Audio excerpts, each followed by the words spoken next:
O grego Tales de Mileto foi um filósofo pré-socrático, isto é, que viveu antes de Sócrates, considerado o criador da filosofia ocidental. Pois o filósofo Tales de Mileto morreu em uma competição de atletismo, vítima de insolação e desidratação. Isso quer dizer que os filósofos não devem correr? Atletismo e filosofia juntos dão insolação e desidratação? Dramática, plástica, pânica, cênica, cônica, cúbica, toda arte esdrúxula. Eu amanheço. Poética, apócrifa. Pensando em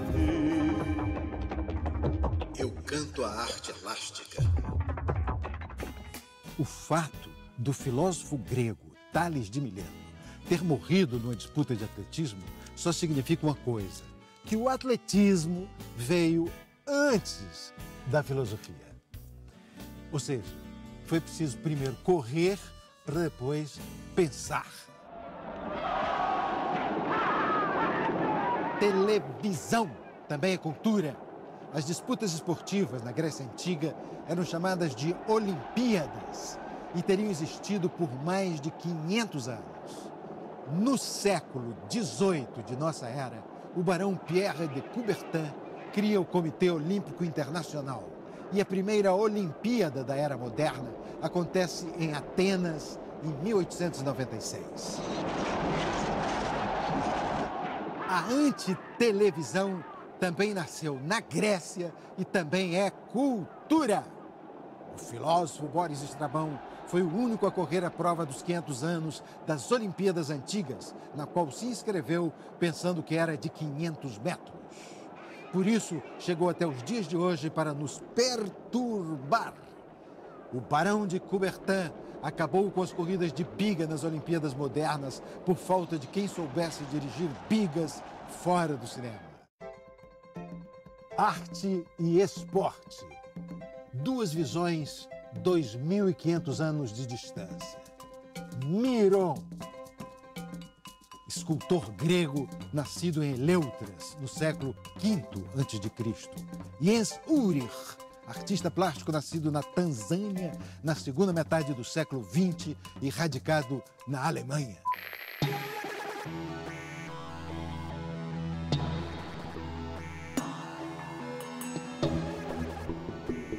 Arte e esporte. E será o Rio de Janeiro a cidade grega da vez. Novamente, os atletas vão tentar se superar.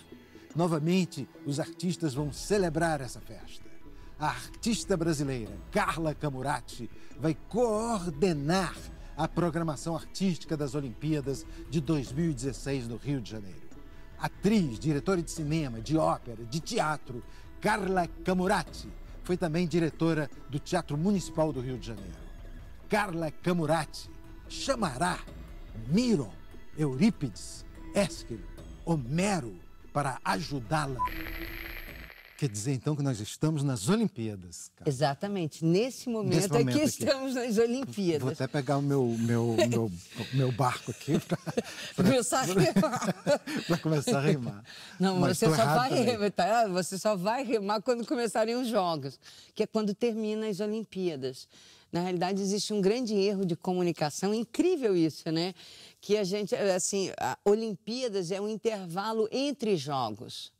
Então, entre 2012, quando acabou os Jogos Olímpicos em Londres, e até começar os Jogos Olímpicos em 2016 no Rio de Janeiro, nós estamos vivendo as Olimpíadas. É o período entre jogos. Então, Olimpíadas não estão chegando, estão terminando. Exatamente, as Olimpíadas estão terminando. Vão terminar em agosto de 2016, na hora que começarem os Jogos. Nós estamos no último ano das Olimpíadas. Das Olimpíadas, que normalmente é quando acontecem as Olimpíadas culturais.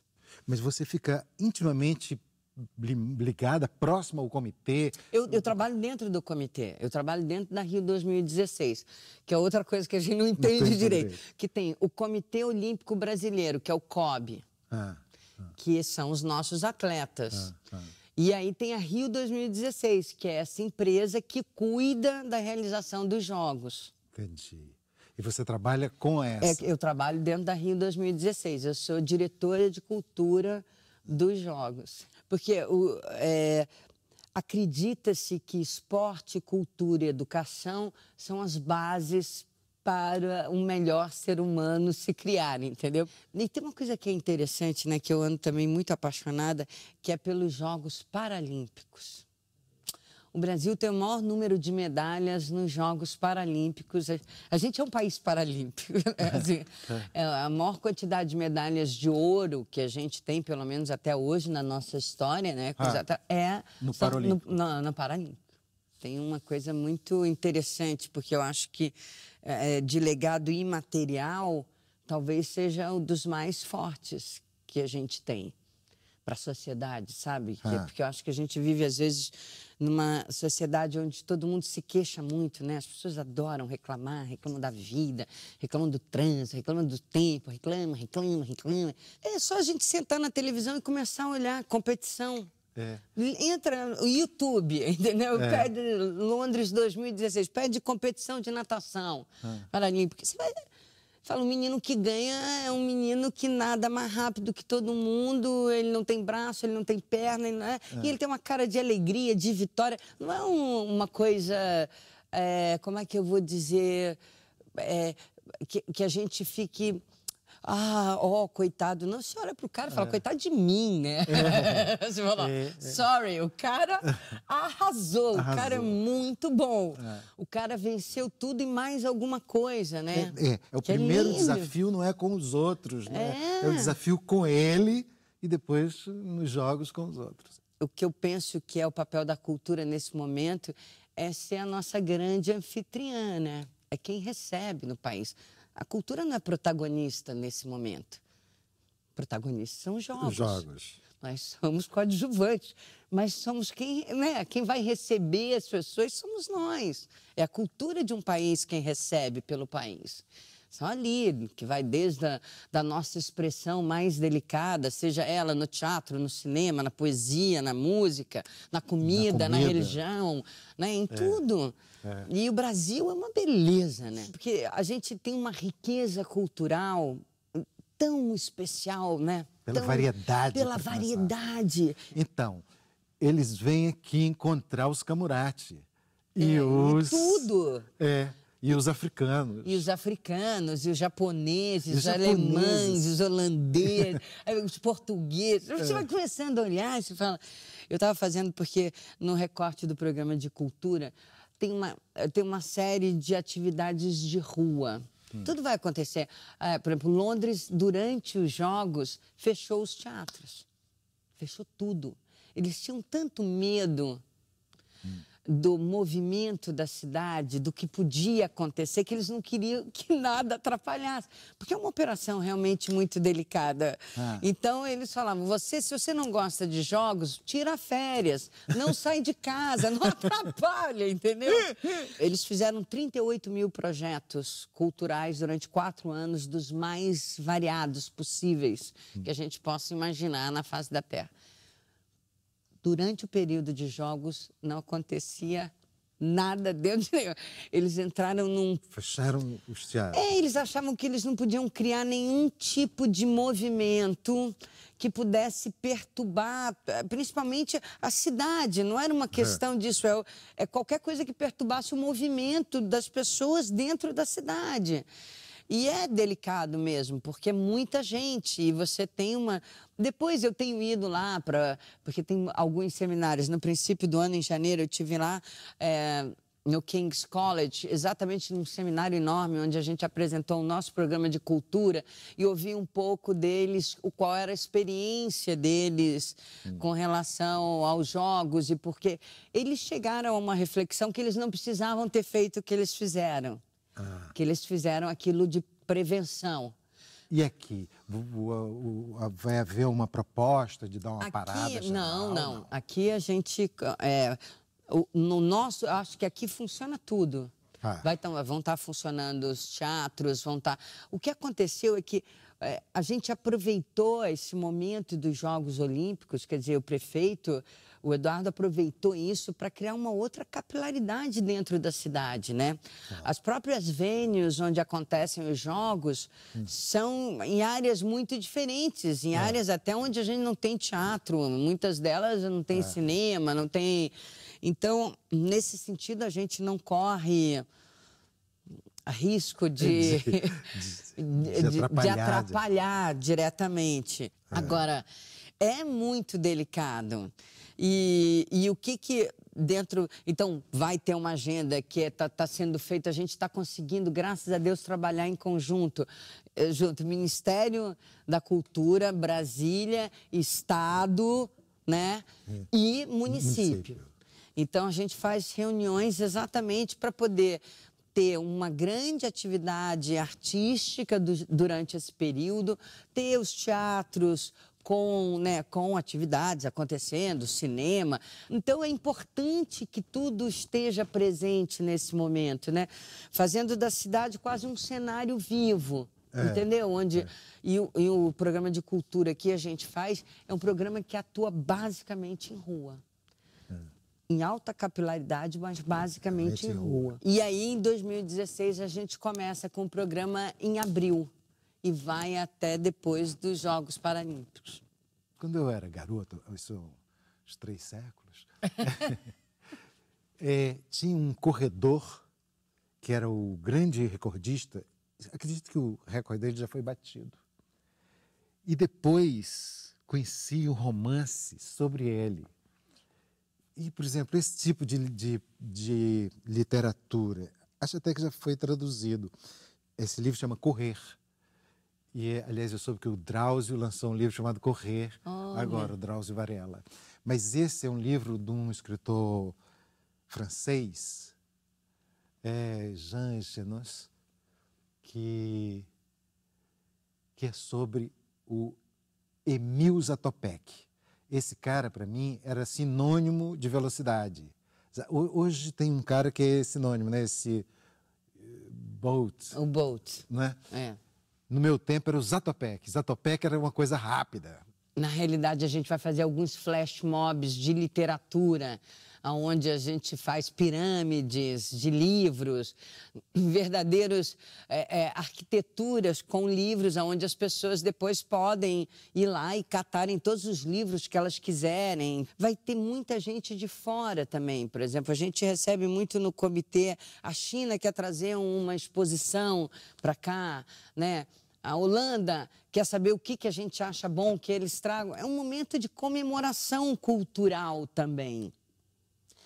Onde a gente consegue fazer essa mistura entre nações, entre mostrar a nossa cultura, porque eu acho que esse é um momento muito importante para o Brasil, mostrar a sua cultura, sabe? Na sua amplitude. A gente tem tantas preciosidades que a gente não mostra, e você sabe que eu botei como legado, o objetivo para nós na Rio 2016, construir linhas do tempo da cultura brasileira, né? Timeline, porque não tem. Eu quero hoje saber do teatro, não tem. Você não tem uma linha do tempo do teatro no Brasil. Você não tem uma linha do tempo da literatura. Você não tem nem uma linha do tempo da história, que dirá do resto, entendeu? Enquanto os ingleses fazem linha do tempo, né, do colchete, do sapato, né? De que forma, objetivamente, pode ser feito? Isso é uma plataforma onde a gente vai construir. Então, a Funarte tem muita coisa no caso de teatro e de música.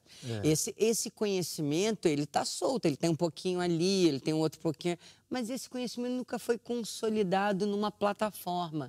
E o que eu quero fazer é consolidar esse conhecimento numa plataforma bilíngue, porque eu acho que isso ajuda ao Brasil em todos os sentidos. Você começa a conversar com um inglês, em 5 minutos ele está lá em Shakespeare, né?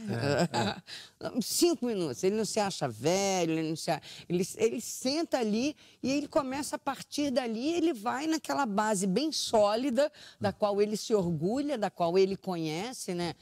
Eu até tenho uma história engraçada com o Thales, a primeira vez que eu fui na Inglaterra. Thales de Mileto? Não, o Thales Chacon. Eu e Thales viemos Querido da Thales. Espanha e estávamos na Inglaterra e tínhamos comprado um queijo maravilhoso, aquele queijo manchego. E aí Na a gente... Espanha, na Espanha. Aí chegamos na Inglaterra de noite, morrendo de fome, estávamos no quarto. E ligamos a televisão, tinha um programa de auditório que as pessoas recitavam, faziam cenas de Shakespeare. Então, Otelo, 30 levantados. E o Thales assim, meu Deus, eles sabem as cenas decoradas. O público, sabe? Não é? E aí eu peguei, eu falei, tá, me passa o canivete, vamos comer um pedacinho de queijo. Gente, enfiei o canivete aqui, a gente acabou desse jeito, já fui eu parar num hospital em Londres em 2 minutos, porque eu enfiei o canivete O Thales disse, o que eu faço, o que eu faço? Eu falo, corre, veste a roupa, eu vou descendo. Mas é isso, Shakespeare... Você resolveu fazer um dos personagens trágicos? Não. Foi totalmente ficar impressionada na frente da televisão. Eu nunca... Entendeu? Porque pra gente é tão sublime essa relação que você jamais imagina que você vai ter um programa de auditório que as pessoas saibam cenas... Exatamente, de Shakespeare. De Shakespeare, inteiras, que sobem ali e fazem uma... A gente ficou realmente estarrecido com isso. Então, e é essa relação que faz a diferença um pouco, é você ter o conhecimento consolidado para que todos se apropriem dele. E, a princípio, uma história curta, né? Você está falando de quê? 300 anos? A gente conseguiu uma parceria maravilhosa com a Funarte. A Funarte tem um acervo muito bom. Muito bom, e bem catalogado, tudo bem feito, então... Eu acho que a gente vai conseguir fazer. A hora que a gente fizer isso, a gente tem um salto de qualidade de uma maneira geral na cultura, em todas as áreas. Na hora que você disponibilizar isso em meio digital, a gente está no olho do furacão, né, Nerbal? A gente está no meio... É que nem teve a revolução, né, industrial, né? A gente está no meio da tecnologia, né? De uma nova revolução que é a tecnologia. Entrando de uma maneira radical na nossa vida, mudando tudo. É muito importante que essa plataforma seja feita nesse momento, porque se a gente não constrói essa linha agora, a gente pode perder coisas muito interessantes. Temos que interromper o programa. Os marcianos invadem a Terra. Orson Welles mandou os marcianos embora. Volta o programa. Eu acho que a gente não vê, né, outros jogos. Assim, o pessoal que está hoje aqui agora, né? Acho que não volta pra gente isso. Que tá vai passando. Passar no Rio de Janeiro, na Lapa, porque a gente está na Lapa. Aqui na Lapa. É verdade, vai estar aqui. E a gente tem que saber aproveitar essas coisas, né? E os holandeses, como você disse aí, eles querem trazer mais do que a delegação esportiva, não é isso? Eu acho que Todos os países. Eu digo que os holandeses, como exemplo, os países querem trazer a sua delegação esportiva e uma representação cultural do seu país. Da sua cultura, exatamente. E aí, quando eu falo, não, porque a gente está fazendo... Porque dentro do programa, como é cultura de rua, a cultura está na rua para receber durante os Jogos Olímpicos, a gente tem das coisas mais variadas. Sei lá, festival de dança no sinal. Então, o levantamento dos sinais mais longos da cidade, e a cada 2 minutos e meio você tem uma companhia de dança, um padedê ou uma...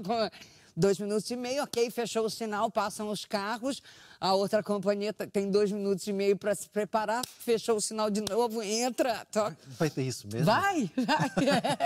E aí isso anda pela cidade. Então aí tem também... música pela esquina, então a cada esquina você vai ter um momento de música, então você vai estar andando pelo meio da rua e você vai ser surpreendido, independente do que vai estar acontecendo dentro dos teatros, dentro dos museus, cada um com a sua programação, cada um com a sua exposição. Na realidade, o que a gente quer fazer é ampliar a capilaridade da cultura durante os jogos pela cidade.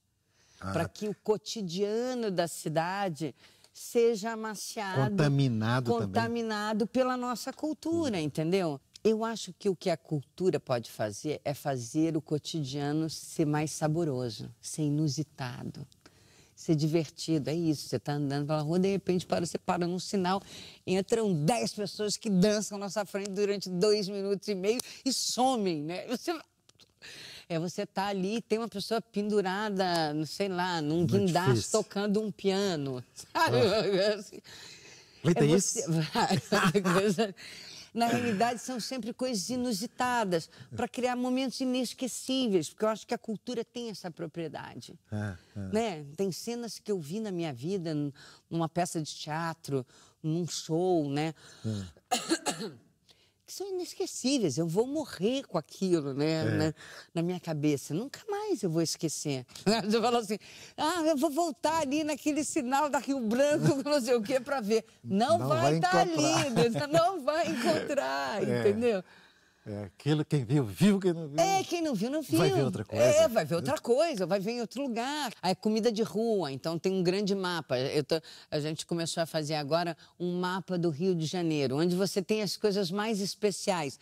Desde os bailes charmes que a gente tem, as melhores comidas de rua, onde você acha o melhor salgadinho de rua, que é aqui na Rua do Lavradio, que custa R$1 e que é o melhor salgadinho que eu já comi na minha vida. Eu falava, cara, eu não acredito isso. Que ótimo, o melhor pastel. Exatamente, o caldo da nega, que tem ali no Rio Comprido, entendeu? Vai comer o acarajé na Ilha do Governador. Quer dizer, fazendo esse mapa cultural das coisas especiais do Rio de Janeiro. Eu não sabia que a gente tinha uma festa do jeito que a gente tem ali na Tijuca. É maravilhosa, chique, feito pelas pessoas. O poder público não está ali, são as pessoas que fazem. E é interessante porque o poder público pode entrar ali só para ajeitar minimamente, que é fechar a rua, fazer com que a limpeza da rua seja feita de uma outra maneira, porque o conteúdo da festa, tanto religioso como das barraquinhas de comida, né? Você ficou um tacacá ali, um açaí. Eu saí de lá e parecia uma louca. A Ellen, que trabalha comigo, que faz a coordenação das coisas, assim, você não vai parar de comprar, porque eu comprava de tudo, farinha d'água, me deu um desespero, parecia que eu ia pra tudo, cupuaçu, delicioso, tudo uma delícia. E aí isso está sendo muito interessante, porque eu mesma estou descobrindo coisas que eu não conhecia da cidade onde Agora, eu ampliando vivo, né? isso, pode dar a conhecer o Rio ao Rio, não é? Porque pode dar a conhecer a Tijuca, ao Meyer, ao Mas esse é o primeiro movimento Ipanema. da gente, o Brasil para o Brasil. Então, esse ano, a gente tem alguns eventos que são ligados a isso. Então, tem o Flash Mob de literatura, onde é isso. A gente tem já doações da Funarte, a imprensa oficial. E só tem título legal, né, Aderbal? Para as pessoas irem lá e pegar. Fica lá e você pega. Você pega. Na realidade, a gente ilumina, você faz uma coisa quase como se fosse artes plásticas. Então, a gente pega uma grande escadaria, onde você põe os livros nas escadarias, abertos, fechados, em pilhas, em não pilhas, iluminados. Faz aquela escultura viva. E aí tem uma música, e tem umas pessoas lendo, e quando acaba esse momento, alôzinho, cada um pega o que quiser, entendeu? Porque isso é para estimular as pessoas, para o Brasil, de alguma maneira, conhecer melhor o Brasil, né? Quer dizer, comecei a fazer esse mapa grande do que acontece não sei aonde, que festa tem não sei aonde, o que acontece. E aí comecei, um belo dia eu começo a olhar e falo assim, caramba, olha quanto nome de rua dos outros países, Avenida Chile, Praça Paris, não sei o que. Quando eu comecei a ver, a gente tem 75% das nações que vão participar dos Jogos Olímpicos estão nomeadas no Rio de Janeiro, ou em ruas, ou em praças, nos lugares mais variados que você possa imaginar. Que vai do lugar mais chique à comunidade mais, sabe, pequenininha, que você possa imaginar. E vocês pretendem fazer alguma coisa nessas ruas? Vamos fazer, mas não posso contar ainda.